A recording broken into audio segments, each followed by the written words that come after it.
জীবনে এমন কি আছে যা আপনাকে অজান্তে শিখরে পৌঁছে দিতে পারে বা আপনার পতনও ঘটাতে পারে? সঙ্গতি। যদি আপনি কোনো শ্রেষ্ঠ ব্যক্তির সঙ্গ লাভ করেন, তাহলে তার শুভ চিন্তা, তার গুণ, তার স্বভাব আপনার মধ্যে চলে আসবে। আপনি আরো শ্রেষ্ঠ হয়ে উঠবেন। আবার সেখানেই যদি আপনি কোনো দুষ্ট ব্যক্তির সঙ্গতি লাভ করেন, কোনো খারাপ মানুষের সঙ্গতি লাভ করেন, তাহলে আপনার শুভ চিন্তা, আপনার গুণ, তা যে কখন আপনার থেকে কেড়ে নেওয়া হবে সেটা আপনি জানতেও পারবেন না। দেখুন, এই সঙ্গতি হলো অত্যন্ত গুরুত্বপূর্ণ। এই সঙ্গতি আপনার নিয়তি নির্ধারণ করে। আপনাকে উদাহরণ দিলে, বৃষ্টির ফোঁটাকে দেখুন। যদি কোনো ফোঁটা গাছের পাতায় এসে পড়ে, তাহলে তা জীবন দান করতে পারে। যদি এমন কোনো ফোঁটা সাপের মুখে এসে পড়ে, তাহলে তা বিষে পরিণত হয়। যেমন সঙ্গ, তেমন নিয়তি। এবার দুর্ভাগ্যের বিষয় হলো এটাই যে বর্ষার ফোঁটা নির্ধারণ করতে পারে না সে কোথায় পড়তে চায়। তার নির্বাচনের ক্ষমতা নেই। কিন্তু আপনার কাছে তো বিবেক আছে, আপনি ভাবতে পারেন, চিন্তা করতে পারেন। তাহলে আপনি ভাবুন, আপনি কি এমন সঙ্গ চান যা শ্রেষ্ঠ, নাকি এমন সঙ্গ চান যা অশুভ? নির্বাচন আপনারই। শ্রেষ্ঠ সঙ্গ বাছুন আর আমার সাথে ভালোবেসে বলুন, রাধা রাধা। আমাদের জীবনে অত্যন্ত গুরুত্বপূর্ণ একটা আশা বসবাস করে, বিশ্বাসের রূপে। বিশ্বাস যা আমরা ঈশ্বরের ওপর করি, ভাগ্য, প্রারব্ধের ওপর করি, নিয়তির ওপর করি। আপনি নিজে কোথায় তা কখনো ভেবেছেন? আপনি বিশ্বাস করছেন ঈশ্বরের ওপর, প্রারব্ধের ওপর, কখনো নিজের উপর করেছেন? আমি আপনাকে একটা সহজ কথা বলি, যদি আপনি ঈশ্বরের উপর বিশ্বাস রাখেন, শুধুই ঈশ্বরের উপর বিশ্বাস, তাহলে আপনি সেটাই পাবেন যেটা আপনার ভাগ্যে লেখা রয়েছে। কিন্তু যদি আপনি নিজের উপর বিশ্বাস রাখেন, আত্মবিশ্বাস রাখতে শেখেন, তাহলে ঈশ্বর আর নিয়তি দুজনে মিলে আপনার ভাগ্যে সেটাই লিখবে যা আপনি চাইছেন। তাই মনে রাখবেন, সাফল্যের পথ হলো এই বিশ্বাস। নিজের আত্মবিশ্বাসকে ধরে রাখতে শিখুন। দেখবেন আত্মা প্রসন্নতায় ভরে উঠবে। তাহলে আসুন এই প্রসন্ন ভাব নিয়েই বলুন, রাধা রাধা।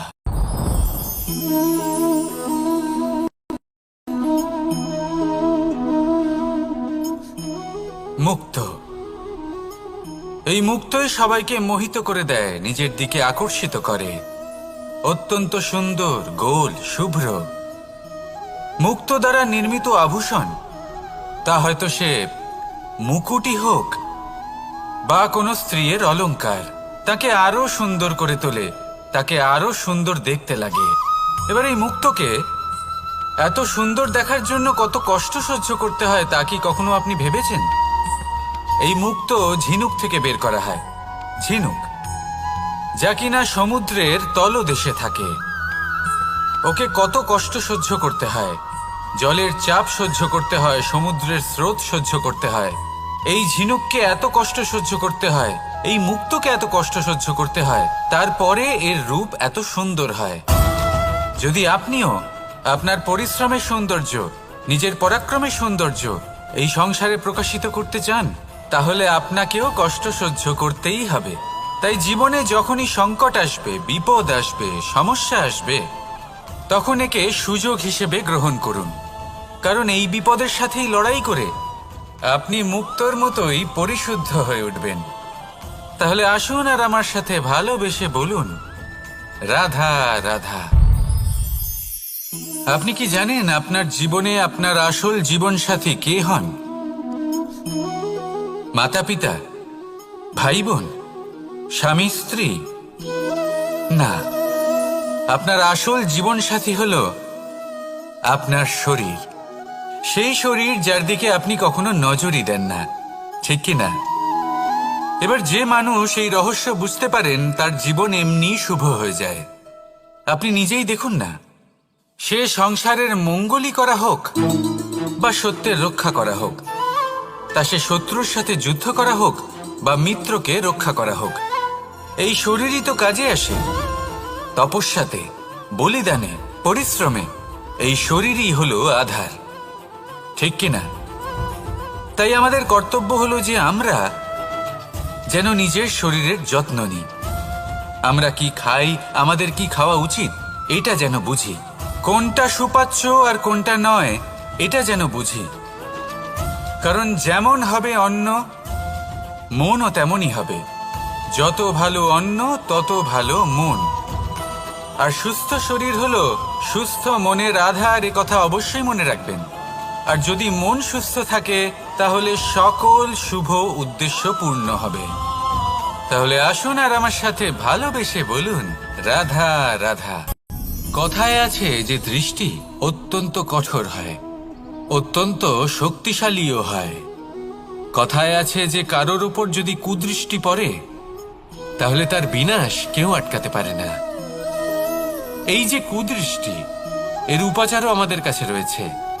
যখন আমরা বাড়ি নির্মাণ করি তখন একটা কালো মুখোশ লাগাই, যাকে রক্ষা কবচ মনে করা হয়, কুদৃষ্টি থেকে বাঁচার জন্য। যখনই কোনো বাচ্চা বাইরে যায় তখন তার মাথায় আমরা একটা কাজলের টিপ পরিয়ে দিই, কুদৃষ্টি থেকে বাঁচার জন্য। অর্থাৎ এই সংসারে কুদৃষ্টি থেকে বাঁচার উপাচার রয়েছে। উপাচার যদি কিছু না থেকে থাকে তাহলে তা হলো দৃষ্টিভঙ্গির। যদি আপনার দৃষ্টিভঙ্গি অনুচিত হয় তাহলে আপনার পতন কেউ আটকাতে পারবে না। না পারবে কালো মুখোশ, না কালো টিপ, না স্বয়ং ঈশ্বর। সেই জন্য নিজের দৃষ্টিভঙ্গি শুভ করে তুলুন, সব কিছু শুভই হবে। আসুন আমার সাথে ভালোবেসে বলুন, রাধা রাধা। কথায় আছে যে জীবনের আধার হলো কিছু করার প্রয়োজনই নেই, শুধু তাতে টিকে থাকতে হবে। সেই হিমালয়ের মতো যা আজ পর্যন্ত টিকে রয়েছে। যদি আপনি সত্যবাদী হন তাহলে আপনার কিচ্ছু প্রমাণ করার কোনো প্রয়োজন নেই। যদি প্রয়োজন থাকে তাহলে সত্যের সাথে টিকে থাকার। এই সময় নিজে সাক্ষী হবে, নিজে প্রমাণ দেবে। এই নিয়তি স্বয়ং প্রমাণিত করবে যে আপনি সত্যবাদী ছিলেন, আপনি সত্যের পথে ছিলেন। তাহলে আসুন আর আমার সাথে ভালোবেসে বলুন, রাধা রাধা। ঈশ্বর আমাদের হাত প্রদান করেছেন। হাত যা জড়ো করা হয় প্রণাম করার জন্য, ঊর্ধ্বগামী হয় প্রার্থনার জন্য। এই হাত যার দ্বারা আমরা খাবার খাই, ফসল উৎপাদন করি। কিন্তু এই হাতের দ্বারা সবথেকে শ্রেষ্ঠ কাজ কি হতে পারে? সেবা। আগে হ্যাঁ, সেই হাত যা সামনে এগিয়ে আসে সেবা করার জন্য, যে সেবা করে তাদের যারা দুঃখে থাকেন, নিরাশ হয়ে থাকেন, যারা সেবা করেন তাদের যারা কিনা দরিদ্র। সেই হাত হলো সব থেকে অধিক মহান। ঈশ্বরকে দীনবন্ধু বলা হয়ে থাকে, কারণ যারা দুঃখী হন, নিরাশ হন, দরিদ্র হন, ঈশ্বর তাদের সাহায্য করেন, তাদের সহায়ক হন, তাদের মধ্যে ঈশ্বর বাস করেন। তাই আপনারা যদি এটাই করেন, যারা দুঃখে আছেন, নিরাশ হয়ে আছেন, যাদের সাহায্যের প্রয়োজন রয়েছে, যদি আপনি তাদের সাহায্য করেন তাহলে আপনি এমন এক চৈতন্য লাভ করবেন যে আপনি তৃপ্ত হয়ে উঠবেন। তাহলে সবার সেবা করুন আর আমার সাথে ভালোবেসে বলুন, রাধা রাধা। ভয়। জীবনে আমরা কোন কোন বিষয়ে ভয় পাই? কোনো মানুষকে স্তরে নামিয়ে দেয়, কখনোই আমাদের উত্থানের কারণ হয় না। তাই জীবনে যদি কোনো ভয়ের কারণ থাকতেই হয় তা শুধুই এটা, যে মানুষের কথা ভাবতে ভাবতে সম্পর্কগুলিকে হারানোর ভয়, মানুষকে হারানোর ভয়, সবার মন রাখতে রাখতে আপনি যেন নিজেকে, নিজের ভাবনা চিন্তাকে না হারিয়ে ফেলেন। যদি এরকম হয়, যদি সকলের মন রাখতে রাখতে আপনি নিজেই নিজেকে হারিয়ে ফেলেন, নিজের ভাবনা, নিজের লক্ষ্য, নিজের মন্তব্যকে হারিয়ে ফেলেন, তাহলে সংসারে যতই যাই হয়ে যাক না কেন প্রসন্নতা লাভ করবেন না। তাই রক্ষা তাকেই করুন যে আপনাকে রক্ষা করে, আপনার মানসিকতা, আপনার ব্যক্তিত্ব, আপনার লক্ষ্যকে রক্ষা করে। আর যদি কোনো বিষয় ভীত হতে হয় তবে আপনি যেন নিজের উদ্দেশ্যের থেকে দূরে না চলে যান। তাহলে আসুন আর আমার সাথে ভালোবেসে বলুন, রাধা রাধা। সময় একটু একটু করে কেটে যায়, একটু একটু করে নিকটে আসে। খুব অদ্ভুত ব্যাপার। এই সময় প্রতিকূল হলেও একটু একটু করে কেটে যায়। এই সময় যদি ভালো হয় তাহলে একটু একটু করে নিকটে আসে। অনুচিত তখনই হয় যখন আমরা নিজেদের অসফলতার জন্য সময়কে দোষ দিই, কিন্তু আসলে তেমনটা হয় না। আপনার পরিশ্রম আর প্রয়াস দ্বারাই আপনি সাফল্য লাভ করবেন, সময়ের দ্বারা নয়। যদি এই সাফল্য একটা সুন্দর ভবন হয়, তাহলে সময় হলো তার দেওয়ালের রং, যা সময়ের সাথে বদলাবে, সময়ের সাথে ফিকেও হয়ে যাবে। কিন্তু সাফল্যের এই ভবন আপনাকেই নির্মাণ করতে হবে, আপনার পরিশ্রমের ইট দ্বারা এবং প্রয়াসের চুনসুরকি দ্বারা। তাই পরিশ্রম আর প্রয়াস করতে থাকুন, সাফল্য আপনি অবশ্যই পাবেন। সময় যদি আজ ভালো না হয় তাহলে কাল অবশ্যই হবে। প্রয়াস করতে থাকুন আর আমার সাথে ভালোবেসে বলুন, রাধা রাধা। এ হলো গোলাপ ফুল। একে আমরা সকলেই চিনি। সমগ্র সংসার ভালোবাসে এই পুষ্পকে। এই ফুল দেখতেও সুন্দর। সবথেকে বেশি গুরুত্বপূর্ণ কথা হলো এর সুগন্ধ, যা দূর দূরান্ত থেকে ব্যক্তিদেরকে আকৃষ্ট করে। এই সুন্দর পুষ্প একটু মন দিয়ে দেখলেই দেখা যায় এর নিচে কাঁটা রয়েছে। এই সংসার বলে, এ প্রকৃতির কেমন রচনা, এত কোমল পুষ্প, এটা কি তীক্ষ্ণ কাঁটা সহ প্রস্ফুটিত হয়? এটাই হলো জীবনের সত্য। আমাদের অন্তরের সদ্গুণ, সেগুলিও এই ফুলের মতোই সুন্দর। সংসারের সৌন্দর্য দেখতে পায়, এর সুগন্ধ চতুর্দিকে ছড়িয়ে পড়ে।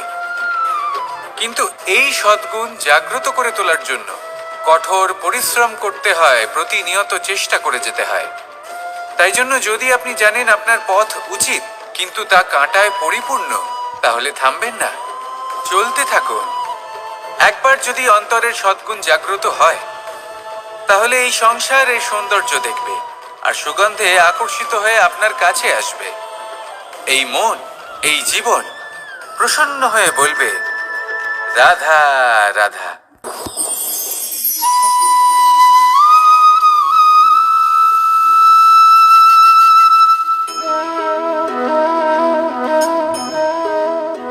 মোহনের বাঁশির এই সুর, এই সঙ্গীত কার না পছন্দ হয়? সবারই খুব ভালো লাগে। এবার এই সুর আসে কোথা থেকে? কেউ বলবেন কৃষ্ণের হৃদয় থেকে। সত্য কথা, এই সুর হৃদয় থেকে নির্গত হয় এবং প্রকট হয় এই বাঁশি থেকে। এই বাঁশিটাকে দেখুন, এই ছিদ্রগুলি দেখুন। প্রত্যেকটা সুর থেকে নিজস্ব একটা স্বর নির্গত হয়। এবার যে ব্যক্তি এই সমস্ত সুর এবং স্বর বুঝতে পারেন, এতে নিপুণ, তিনি এই বাঁশির দ্বারা যে সুর নির্গত করবেন তা তো মধুর অবশ্যই হবে। এবার জীবনের সাথেও কিছুটা এরকমই ঘটে। জীবনের কিছু নীতি থাকে, অর্থ, কুটুম্ব এবং আধ্যাত্মিক। যদি জীবনের প্রত্যেকটা মুহূর্ত সুখময় হয় এরকম আপনি চান, তাহলে এই তিনটি নীতিতে আপনাকে নিপুণ হতে হবে। কোনো একটি বিশেষ নীতির প্রতি যদি আপনি বেশি ঝুঁকে পড়েন, তাহলে বাকি দুই নীতি থেকে যা সুখ লাভ করা সম্ভব তা পারবেন না।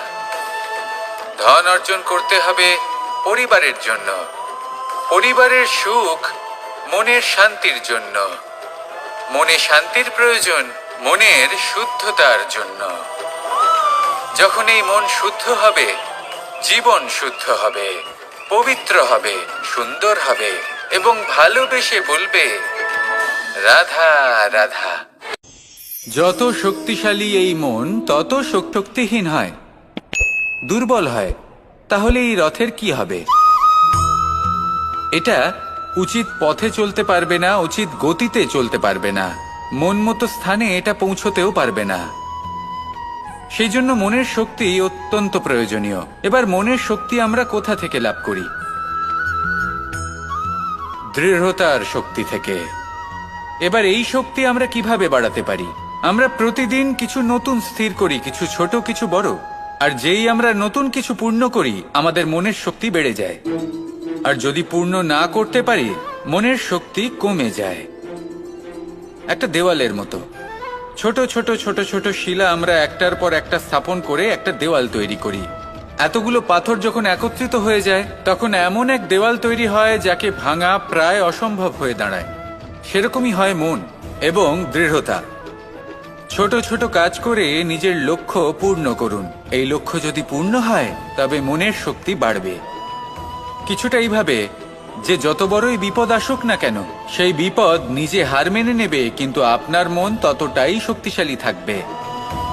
তাই মনের শক্তি বাড়াতে থাকুন, যাতে আপনি উচিত পথে চলতে পারেন, উচিত গতিতে চলেন আর মনোবাঞ্ছিত স্থানে পৌঁছতে পারেন। তবেই এই মন প্রসন্ন হয়ে বলবে, রাধা রাধা। ওমাই কি, আমি কখন থেকে এখানে অপেক্ষা করছি, হাত পেতে দাঁড়িয়ে রয়েছি। কিন্তু এই বিষয়টা আপনি নিজের জীবনের প্রসঙ্গে ভেবে দেখুন। লক্ষ্য কোথায় আছে আপনি জানেন, সেই লক্ষ্যে পৌঁছানোর পথ কি সেটাও আপনি জানেন, সেই পথে চলার ক্ষমতাও আপনার রয়েছে, কিন্তু তাও আপনি নিজের লক্ষ্য লাভ করতে পারছেন না। কেন? কারণ আপনি অপেক্ষা করছেন যে লক্ষ্য আপনার সামনে চলে আসবে, কিন্তু তা হয় না। লক্ষ্য সে যাই হোক না কেন, ধন হোক, প্রেম হোক, কোনো সম্মান হোক বা মোক্ষ হোক, যদি আপনি তার দিকে অগ্রসর না হন, তাহলে ফল প্রাপ্তি অসম্ভব ব্যাপার। তা কোনোদিনই হবে না। সেই জন্য আপনার চোখের সামনে আপনি যদি নিজের লক্ষ্যকে দেখতে পান, তাহলে উঠুন এবং সেই দিকে অগ্রসর হতে শুরু করুন। নিজের অন্তরের সকল অশুভ গুণ দূর করুন, অলসতা ত্যাগ করুন, অজ্ঞানতা ত্যাগ করে দিন এবং চলতে থাকুন। অবশ্যই মনোবাঞ্ছিত ফল লাভ করতে পারবেন। মনে রাখবেন, চলতে থাকলে তবেই লক্ষ্য প্রাপ্তি হবে। অপেক্ষার দ্বারা শুধুমাত্র মৃত্যু লাভ হবে। আসুন আমার সাথে ভালোবেসে বলুন, রাধা। এবার এই প্রকাশ যে সূর্যের থেকে পাই, তিনি কি করেন? তিনি নিজেকে জ্বালান আমাদের জীবন প্রদান করার জন্য। প্রত্যেকটা মুহূর্ত তিনি তাপ সহ্য করেন, আমরা যাতে সেই প্রকাশ লাভ করি। এটাই হলো জীবনের সারমর্ম। যদি আপনিও এই সংসারে প্রকাশ ছড়িয়ে দিতে চান, তাহলে আপনাকেও তপ্ত হতে হবে, নিজে জ্বলতে হবে, সেই কর্ম করতে হবে যেটা কঠিন হতে পারে কিন্তু আসলে শ্রেষ্ঠ। তবেই এই সংসারের সেবা করতে পারবেন, সংসারকে পথ দেখাতে পারবেন। নিজের অন্তরের প্রকাশ জাগ্রত করুন, তবেই সেই সকল ব্যক্তি যারা পাপের অন্ধকারে নিমজ্জিত হয়ে আছেন, তারা জাগ্রত হবেন। সেই সকল ব্যক্তিকে জাগিয়ে তুলুন, প্রেরিত করে তুলুন সুখী হওয়ার জন্য যারা সুখী হতে পারছেন না। সেই সকলকে প্রেরিত করুন সাফল্য লাভের যারা সফল হতে পারছেন না। নিজের অন্তরের সূর্যকে জাগ্রত করুন, চারিদিকে শুধু প্রকাশই প্রকাশ হবে, জীবনই জীবন থাকবে, আনন্দই আনন্দ থাকবে। আর এই মন বারবার প্রসন্ন চিত্তে বলে উঠবে, রাধা রাধা। আজ আমরা দুই ধরনের ব্যক্তির বিষয়ে কথা বলবো। প্রথম জন হলেন যে প্রয়োজনের থেকে অনেক বেশি পরিমাণ ধন উপার্জন করে থাকেন। তার কাছে ততটা ধন থাকে যতটা তার প্রয়োজনও নেই, তারপরেও আরো ধন উপার্জন করতে চেষ্টা করতে থাকেন। সকল সম্ভব চেষ্টা করেন, সকল সম্ভব কর্ম করেন, তা সে উচিত কর্ম হোক বা অনুচিত, তাতে তাদের কিছুই যায় আসে না। তারা শুধুই এই সংসারের সকল সুখ ভোগ করতে চান, সকল স্বাচ্ছন্দ্য লাভ করতে চান। আজীবন তারা প্রচেষ্টাই করতে থাকেন। এবার এই করতে গিয়ে তারা ভারাক্রান্ত হয়ে সমস্যার সম্মুখীন হন। এনাদের সমগ্র জীবন এই চেষ্টাতেই চলে যায়, জীবন যাপন করার বদলে। অন্যদিকে আরেকজন ব্যক্তি যিনি জানেন তার প্রয়োজন কতটুকু, আর শুধুমাত্র সেই পরিমাণ ধন অর্জন করেন, তার থেকে বেশি একটুও নয়। উনি যদি দুবেলা খেতে পান, মাথা গোজার ঠাঁই পেয়ে যান, সেটাই পর্যাপ্ত। তাতেই তিনি আনন্দে জীবন যাপন করেন, না কোনো বৃথা চিন্তা করেন, না কোনো বৃথা কষ্ট করেন। এবার আমি আপনাদের জিজ্ঞেস করব, এই দুই ব্যক্তির মধ্যে আপনি কোন ব্যক্তি হতে চাইবেন? বেশিরভাগ মানুষ এটাই বলবেন যে আমরা সেই দ্বিতীয় মানুষ হতে চাই যারা সন্তুষ্ট। কিন্তু যদি মন দিয়ে দেখেন, আপনিও সেই কর্মই করছেন যা প্রথম ব্যক্তি করেন। আপনারা সবসময় চেষ্টা করে চলেছেন, এটাও লাভ করতে হবে, ওটাও লাভ করতে হবে, আমার এটারও প্রয়োজন, ওটারও প্রয়োজন। আপনি অনেক কিছু লাভ করেছেন, কিন্তু প্রশ্ন এটাই যে আপনার কি সেই সবকিছুর প্রয়োজন রয়েছে? এর উত্তর আপনার অন্তর্মনে রয়েছে। আপনার মন জানে যে আপনার প্রয়োজন কতটুকু। সেখানে গিয়ে দেখুন।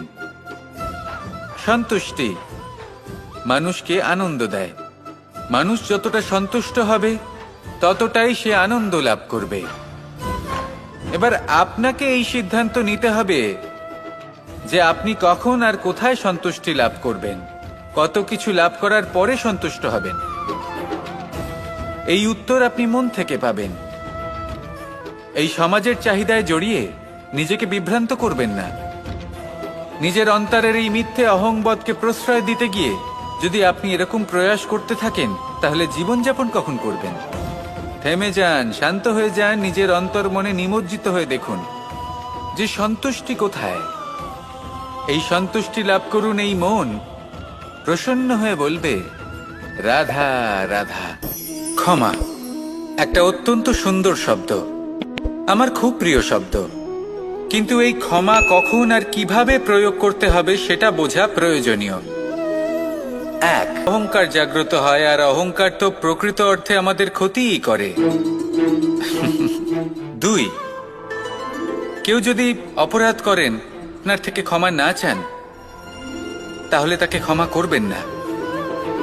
ক্ষমা হলো অত্যন্ত অমূল্য, আর না চাইতেই কাউকে ক্ষমা দান করা এটা উচিত নয়।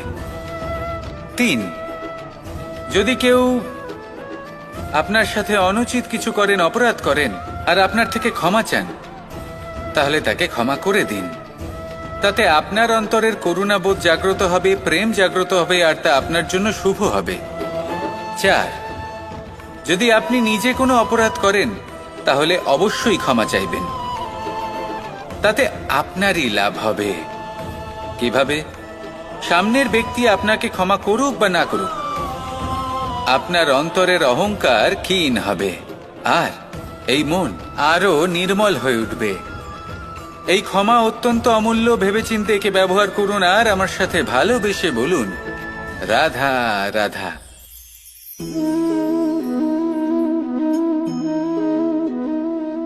ভোজনের দ্বারাই শরীর পুষ্টি লাভ করে। ছোটবেলা থেকে আজ পর্যন্ত যাই আপনার ভোজন হয়ে থাকুক, যাই আপনার, আমরা প্রত্যেক দিন অনেক মানুষের সাথে, চিন্তাধারার সাথে, কর্মের সাথে, পরিস্থিতির সাথে, সুখ দুঃখের দ্বারা বেষ্টিত থাকি। জীবনের এই চক্রে আমরা জড়িয়ে পড়তে থাকি। যতই আমরা এই সমস্যার সমাধান করি, আমরা ততই এতে জড়িয়ে পড়ি। আমরা এতটাই জড়িয়ে পড়ি যে যখন আমরা আয়নায় নিজেদের দেখি, তখন আমরা নিজেদের চিনতেই পারি না। এমন মনে হয় যেন আমরা নিজেদের হারিয়ে ফেলেছি। সেই জন্য প্রত্যেক দিন আপনি কিছু সময় নিজের সাথে কাটান একান্তে। এটা অত্যন্ত আবশ্যক। নিজের অস্তিত্বের গভীরে গিয়ে দেখতে শিখুন, নিজেকে বুঝুন। অদ্ভুত শান্তির অনুভূতি হবে। যেমন এই বায়ু, এই বৃক্ষ, এই পুষ্প, এই নিসর্গ, এদের মতো আপনিও কখনো একলা হতে শিখুন। কখনো নিসর্গের একটা অংশ হয়ে দেখুন। এই মন প্রসন্ন হয়ে বলবে, রাধা। অবশ্যই সহ্য করতে হবে। এটাই হলো প্রকৃতির নিয়ম। এই নিয়ম কিন্তু আমরা সবাই জানি, কিন্তু আমাদের মধ্যে বেশিরভাগ মানুষ এই বিভ্রান্তি নিয়ে বাঁচি যে এই যে প্রকৃতির নিয়ম, তা আমার ওপর প্রযোজ্য নয়। তা কিন্তু নয়। আমাদের চতুর্দিকে এই যে নিসর্গ রয়েছে, আমরা তার কতটা ক্ষতি করি সেটা একবার ভেবে দেখুন। আমরা বনাঞ্চল জ্বালিয়ে দিই, বায়ু দূষিত করি, জল দূষিত করি, প্রাণীদের হত্যা আমরা করি। কেন?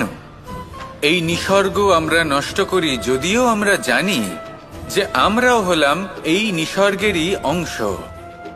এবার দেখুন, শরীরের কোনো অংশে যদি আগুন ধরান, আস্তে আস্তে সমস্ত শরীরও জ্বলে যাবে। সেইভাবেই নিসর্গ যদি নষ্ট হয়ে যায়, তাহলে মনুষ্য জাতিও নষ্ট হয়ে যাবে। তাই এই যে নিসর্গ আপনি দেখছেন, এই পুষ্প, এই বৃক্ষ, বায়ু, জল, এদের সকলকে রক্ষা করুন, নষ্ট নয়। মনে রাখবেন, যদি নিসর্গ থাকে মানুষ থাকবে, যদি নিসর্গ থাকে তাহলেই জীবন থাকবে। আসুন আমার সাথে ভালোবেসে বলুন, রাধা রাধা। এ হল কেমন রচনা! এত কোমল পুষ্প, এটা কি তীক্ষ্ণ কাঁটা সহ প্রস্ফুটিত হয়? এটাই হলো জীবনের সত্য। আমাদের অন্তরের সদ্গুণ, সেগুলিও এই ফুলের মতোই সুন্দর। সংসারের সৌন্দর্য দেখতে পায়, এর সুগন্ধ চতুর্দিকে ছড়িয়ে পড়ে। কিন্তু এই সদ্গুণ জাগ্রত করে তোলার জন্য কঠোর পরিশ্রম করতে হয়, প্রতিনিয়ত চেষ্টা করে যেতে হয়। তাই জন্য যদি আপনি জানেন আপনার পথ উচিত, কিন্তু তা কাঁটায় পরিপূর্ণ, তাহলে থামবেন না, চলতে থাকুন। একবার যদি অন্তরের সদ্গুণ জাগ্রত হয়, তাহলে এই সংসার এই সৌন্দর্য দেখবে আর সুগন্ধে আকর্ষিত হয়ে আপনার কাছে আসবে। এই মন, এই জীবন প্রসন্ন হয়ে বলবে, রাধা রাধা।